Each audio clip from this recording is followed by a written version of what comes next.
Hello friends, welcome to Pavithra life style. நம்ம இன்னைக்கு இந்த வீடியோவில் ப்ரௌனி ரெசிபி தான் பார்க்க போகிறோம். கருப்பு கவுனி அரிசி யூஸ் பண்ணி ப்ரௌனி எப்படி செய்கிறதுன்னு இந்த வீடியோவில் பார்த்துடலாம். இது ரொம்பவே டேஸ்ட்டாக இருக்கும். நீங்கள் கருப்பு கவுனி அரிசியில் தான் செஞ்சுருக்கீங்களான்னு யாராலையுமே கண்டுபிடிக்க முடியாது, அந்த அளவுக்கு டேஸ்ட் இருக்கும். வாங்க எப்படி செய்கிறதுன்னு பார்த்துடலாம். என்கிட்ட கருப்பு கவுனி அரிசியோட பவுடரா என்கிட்ட இல்லை, அதனால ஃபர்ஸ்ட் கருப்பு கவுனி அரிசியை இந்த மாதிரி வறுத்துக்கணும். இந்த மாதிரி பொரியும் போது ஆஃப் பண்ணிட்டு அரைச்சு தனியாக எடுத்து வச்சுக்கலாம். எவ்வளோ நைஸாக அரைக்க முடியுமோ அவ்வளோ நைஸாக அரைச்சிடணும்.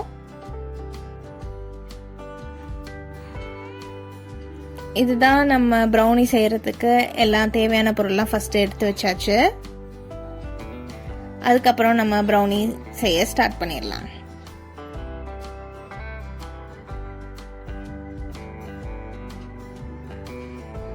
ஃபர்ஸ்ட் டார்க் காம்பவுண்ட் எடுத்திருக்கேன். இதுல 200 கிராம் டார்க் காம்பவுண்ட் யூஸ் பண்ணியிருக்கேன். அது கூட 80 கிராம் பட்டர். டபுள் பாயிலிங் மெத்தட்ல நம்ம இதை மெல்ட் பண்ணிக்கணும். மெஷர்மெண்ட்ஸ் எல்லாமே நான் டிஸ்கிரிப்ஷன்லயே ஆட் பண்றேன் உங்களுக்கு. டபுள் பாயிலிங் மெத்தட் பண்ணும்போது கீழே இருக்கிற ஹாட் வாட்டரோட வேப்பர்ல தான் நம்ம இதை மெல்ட் பண்ணணும். மேல இருக்கிற பாத்திரமும் அந்த கீழே இருக்கிற தண்ணியும் டச் ஆகக்கூடாது.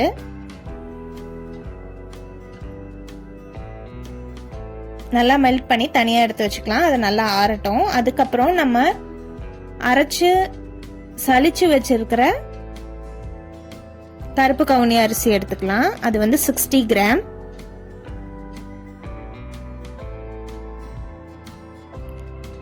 இது கூடவே நம்ம 1/2 teaspoon baking powder, 20 gram cocoa powder எடுத்துக்கலாம்.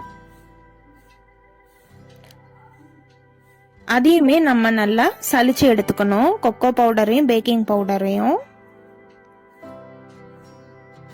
ஆல்ரெடி சலிச்சு வச்சிருக்க கருப்பு கவுனி அரிசியோட கலந்து மிக்ஸ் பண்ணி தனியா எடுத்து வச்சுக்கலாம்.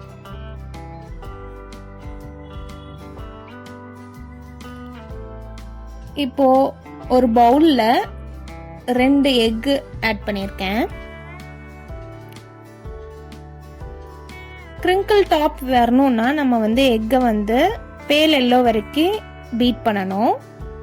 அப்போதான் நம்மளுக்கு கிரிங்கிள் டாப் கிடைக்கும். உங்ககிட்ட இந்த மிஷின் இல்லைனாலும் பரவாயில்ல, விஸ்க் யூஸ் பண்ணி கூட நம்ம பண்ணிக்கலாம். ப்ரௌனிக்கு இந்த மிஷின் இருக்கணும்னு அவசியம் இல்லை. அதுக்கப்புறம் 130 கிராம் ப்ரௌன் சுகரை நான் பவுடர் பண்ணி ஆட் பண்ணிக்கிறேன். அப்போ இந்த எக்கோட அது சீக்கிரமா நல்லா மெல்ட் ஆகி கலந்து வந்துடும். அதுக்காக பவுடர் பண்ணிக்கலாம். சுகரை நீங்க பவுடர் பண்ணாம போட்டீங்கன்னா ப்ரௌனி வெந்து வரும்போது உங்களுக்கு கீழே படிஞ்சிருக்கிறது தெரியும். அதுக்காக பவுடர்ட் சுகரே ஆட் பண்ணிக்கோங்க. அது கூட நம்ம 1/2 டீஸ்பூன் அளவுக்கு வெனிலா எசன்ஸ், ஒரு பிஞ்ச் சால்ட் அதையும் ஆட் பண்ணி மிக்ஸ் பண்ணி விட்டுறலாம். வெனிலா எசன்ஸ் ஆட் பண்ணும் போது அந்த எக்கோட ஸ்மெல் நம்மளுக்கு வராது. அதுக்கப்புறம் நம்ம ஆல்ரெடி டார்க் காம்பவுண்டும் பட்டரும் மெல்ட் பண்ணி வச்சிருந்தோம் இல்லையா, அது நல்லா ஆறுனதுக்கு அப்புறம் இது கூட மிக்ஸ் பண்ணிக்கலாம்.